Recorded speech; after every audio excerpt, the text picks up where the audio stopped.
સુરાપુરા પિયર આટો આવેલી અવનીને મમ્મીએ કહ્યું, તારા લગ્નને 3 વર્ષ ઉપર થઈ ગયું, હવે મોડું થતું કહેવાય. મમ્મીના કહેવાનો અર્થ અવની સમજી ગઈ. જવાબ આપ્યો, પણ મમ્મી, હું હવે કંઈ દવા ખાતી નથી.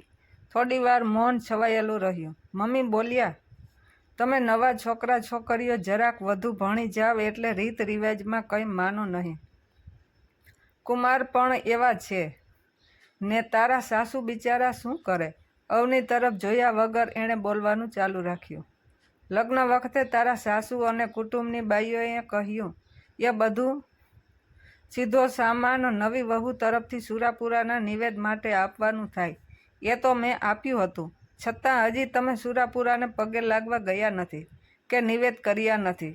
દેવી દેવતા કંઈ લાકડી લઈને મારવા ના આવે.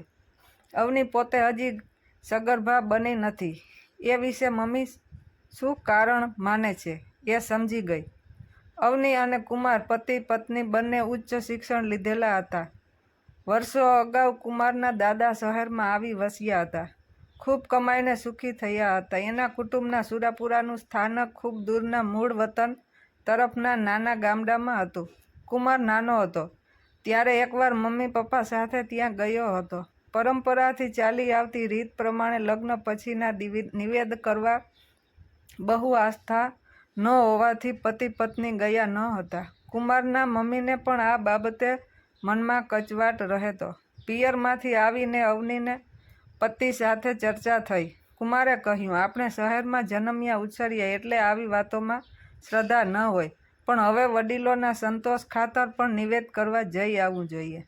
અવની એટલું તો જાણતી હતી કે સુરાપુરા એટલે ભૂતકાળમાં કુટુંબના કોઈ સદ્ગુણી પુરુષે પરોપકાર માટે જીવ આપી દીધો હોય.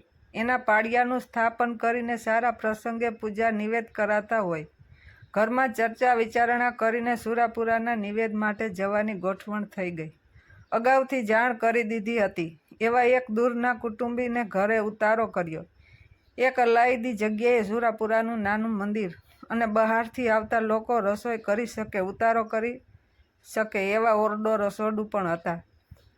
આ કુટુંબના 4 ઘર સ્થાનિકે રહેતા એ સ્ત્રીઓ પણ મદદે આવી. એના તરફથી સમજાવાયા પ્રમાણે અવનીએ સાડી પહેરી સુરાપુરાના સ્થાનકમાં પ્રવેશ કર્યાથી માંડીને તમામ વિધિ ભોજન પૂરા થયા ત્યાં સુધી અવની લાંબો ઘૂંઘટો તાણીને રહી. નિવેદની વિધિ પૂરી થઈ.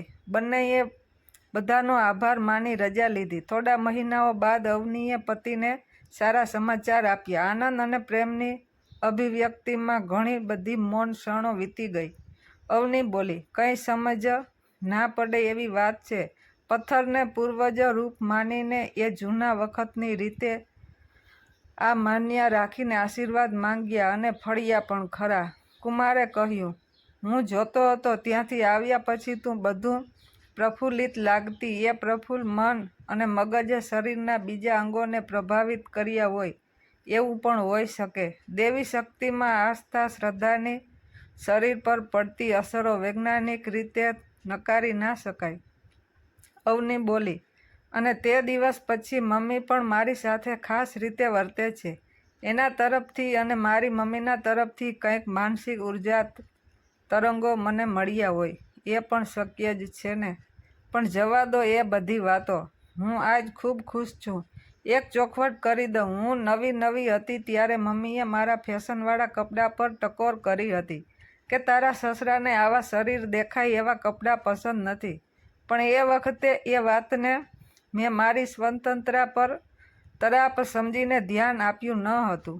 એ વખતે પપ્પાને થોડું દુઃખ તો થયું હશે ને. મારા તરફ થોડો અભાવો તો આવ્યો હશે ને.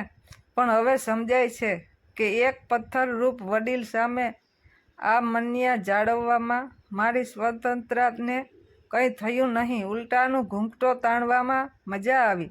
તો પપ્પા તો જીવતા જાગતા વડીલ છે. એને ના ગમે તેવા કપડાં હવે હું નહીં પહેરું. અને તમે મને એક સાવ સાચો જવાબ આપો. તમને એવા કપડાં ગમે છે કે નથી ગમતા? કુમારે કહ્યું, પતિ તરીકે તને રાજી રાખવી એ મારી ફરજ છે. એટલે મેં ક્યારેય કપડાં વિશે કંઈ કહ્યું નથી. પણ એક પુરુષની નજરથી જોઉં તો એવા કપડાં ઠીક નથી હોતા. સવારે ઉઠીને અવનીએ સાડી પહેરી સાસુ પાસે જઈને કહ્યું, મમ્મી, અમે સુરાપુરાના નિવેદ કરવા ગયા ત્યારે આવી રીતે સાડી પહેરી હતી. પછી ઘૂમટો તાણીને હસતા હસતા બોલી, ને જુઓ આવો ઘૂમટો પણ તાણ્યો હતો. સાસુ હસી પડ્યા.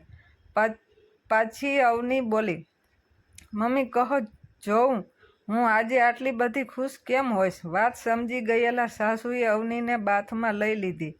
બોલ્યા, તારા મોંમાં ઘી ને સાકર.